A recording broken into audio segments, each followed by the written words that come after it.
Hey guys, Marisa at KitchenTableStamper.com. We are in video 2 of a 2-part series. In this video, we're going to make this adorable Poppin' Up to say hi treat box.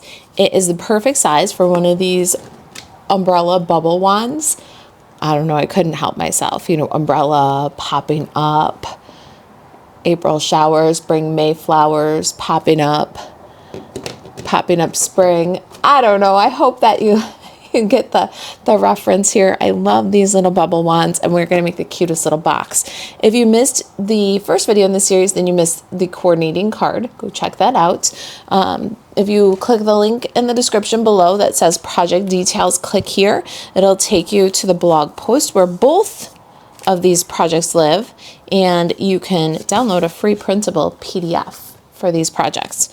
All right, so for our box today, we're going to start with Melon Mambo cardstock. Let's slide these guys aside and get our template. The picture of the box template will be in the printable project sheet along with all the measurements, the supplies, step-by-step instructions, and you can get them for free on my blog. All right, so our Melon Mambo cardstock is 7 by 8, and we're going to pop that into the Simply Scored tool, score it up, and make an adorable squeeze top box. All right, so we're going to start on the 7-inch side, and we're going to score at 1 1/4, 3 1/4, 4 1/2, and 6 1/2. Then we're going to rotate to the 8-inch side, score at 1 1/4 and 7 1/4. Pretty simple. Now let's get a bone folder and some paper snips, and we're gonna burnish the scores and trim according to the template photo. Okay, so we've got nice crisp folds and the bigger segment toward us. We're gonna do very simple trimming, right? We're gonna go straight up this first score line from the right, and then we're going to trim off at an angle. This is our glue tab now. And then we're going to liberate the bottom tabs by cutting straight along the long tab and then angle on the square tab to make our glue tab. All right, so angle on the square, straight along this larger rectangle. And when we do that, we cut out the bulk and make a nice clean bottom on our box. Straight along the rectangle, angle on the square, and then a little angle to finish us off. That is it, my friends. This is a simple box. I'm gonna grab some tear and tape adhesive and assemble. For this box, you're gonna run a strip of adhesive from the top of that glue tab down to the bottom, close to the score line, and then remove the liner, fold up any excess, and put the box together.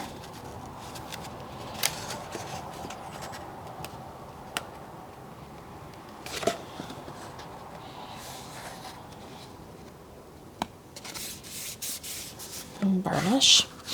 Now this is the back of the box, so keep that in mind. We want to bring the seam here across the back of the box also. So add a little tear and tape to the outside of the back flap and to the inside of the front flap. And then remove the liner.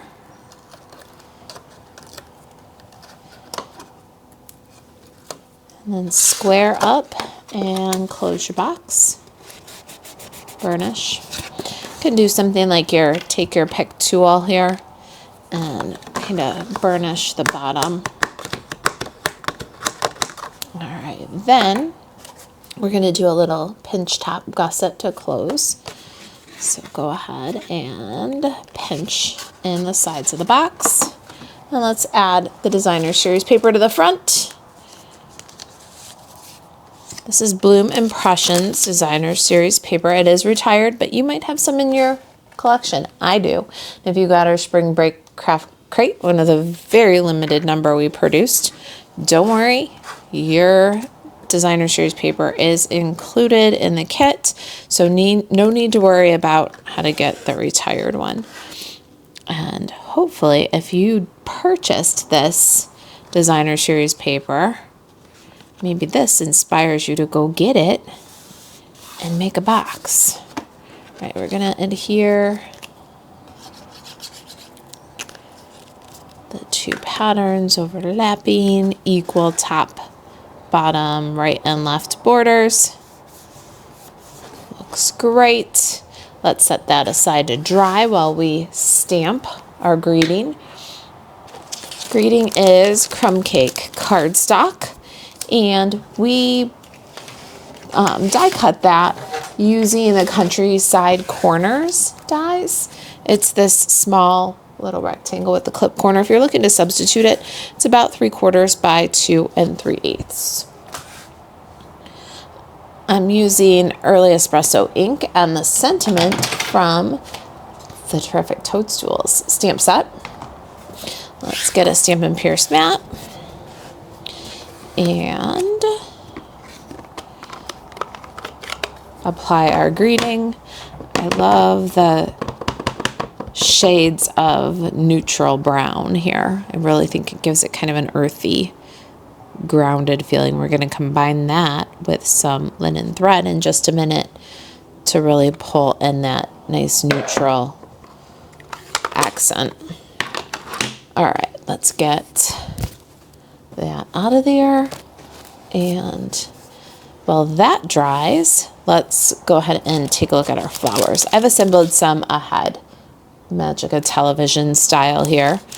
Let me show you what I've got. Daffodil Delight flowers. I have one large one, and then I have one or two medium and two small. And the medium small are handled the same way. Let me show you what I did. Got my Take Your Pick tool and Stampin' Pierce mat. I'm going to use the capped putty end of the Take Your Pick tool and just press in the center of these flowers, all 5 of them, and shape them. Then I'm going to put them on mini glue dots. This is my favorite way to add some dimensional flowers to a project. And dimensional flowers are one of my favorite things to add to projects because you can take a punch like the Petal Park Builder. You might have gotten that one. Or I love to do this with Delightful Wishes dies. If you have either of those, these make beautiful dimensional flowers. So just dimension or glue dot on each one, stack them up. You can give it another press for the shape one more time if you like. And then we're going to put centers on our flowers. These are 1/4 inch circle punch, and we put them on with mini dimensionals, a 1/2 mini dimensional. And what I do is cut the minis in half and then remove the liner and put the flower center on the 1/2 mini. This flower that we're doing right here is going to get a 3/8 of an inch center. This is also pecan pie, and I just remove the liner on the mini dimensional, pick and stick. That easy. It makes it very easy to handle those little circles that way. All right, I think that our glue is probably pretty well set. Our ink is probably pretty well dry, so let's do some tear and tape adhesive on the back of the greeting, and I'm going to do 2 strips of tear and tape. It's kind of a lot of adhesive, and then we're going to cover it with dimensional adhesive, but I want to do a little swoop of linen thread. See, I love that little lasso of linen thread. It makes a beautiful texture.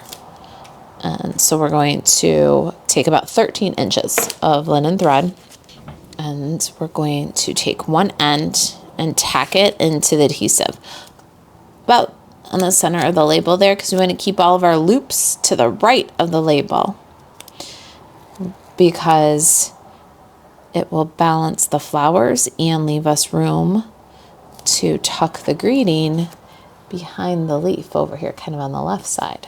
All right, so just loop it around, tacking it to the back as you go. The back doesn't matter. It can look all crazy back there. Only the front matters, so I like to work from the front as best I can. Make some big loops, make some little loops,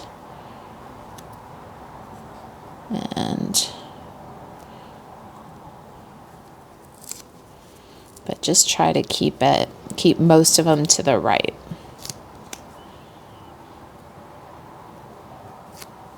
Everyone's gonna look unique, I promise.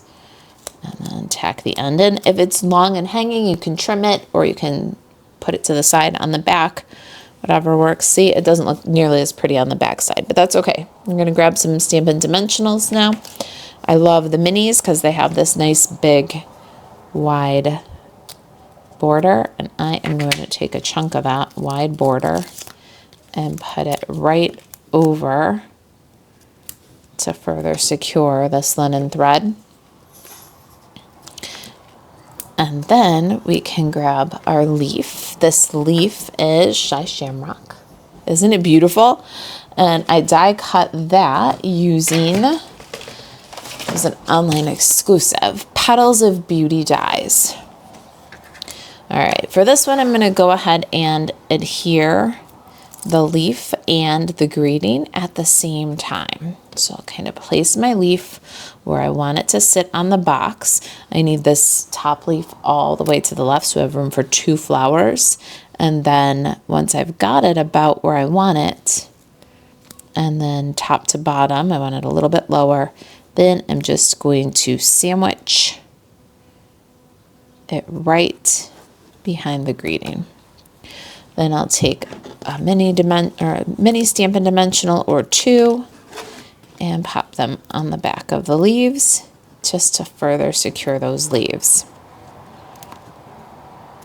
All right, so we've got our leaves on there. Let's go ahead and pick and stick our flowers. The little one here at the top, and then the big one. Kind of snug in. This guy down at the bottom. And now let me pull this leaf out so that it can go over the greeting a bit. Don't cover the greeting. And our medium flower. Can add our treat now.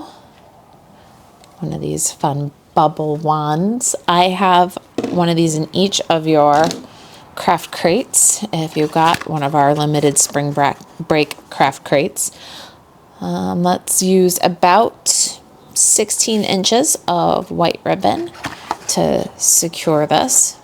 So what I'll do is just tie around the top of the box and then pull snug to secure. There's a score line up there that you're gonna use to your advantage. And then tie a big loopy bow and trim the tails just a little bit. Clean that one up. Nice. Oh, a couple of embellishments now. Are you ready for this? I'm using the streak dots. These were on last chance. You'll find them in your little canister.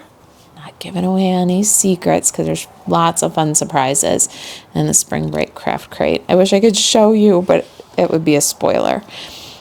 We'll see. Maybe in the live. And then small streaked dot on the small flowers. And then lastly, we've got some of these tiny bee trinkets. These are on last chance and on a fantastic sale right now. I don't know if they will be when you see this video, but you see it right away. Go check because these are just a beautiful embellishment and they're on last chance sale right now.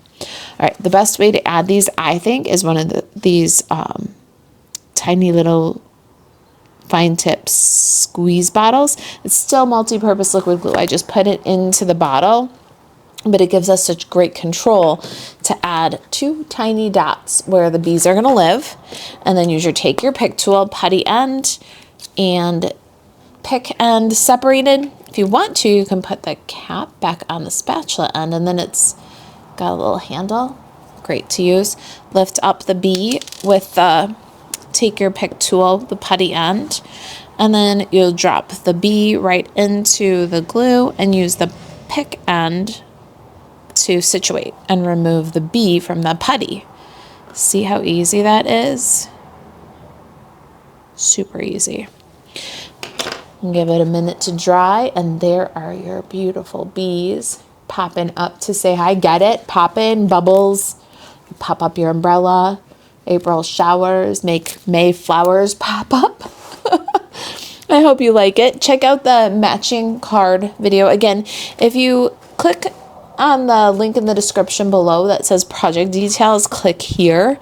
That'll take you to a blog post where you'll find both the card and the treat box and project sheet for each one. kitchentablestamper.com is where you find all of our amazing content. If you've got any questions about the project, you can email Marisa at kitchentablestamper.com. And to shop Stampin' Up! 24/7 or to join our awesome Kitchenettes team, you can buzz over to marisaalvarez.stampinup.net. Thanks for watching. I'll see you in the next video.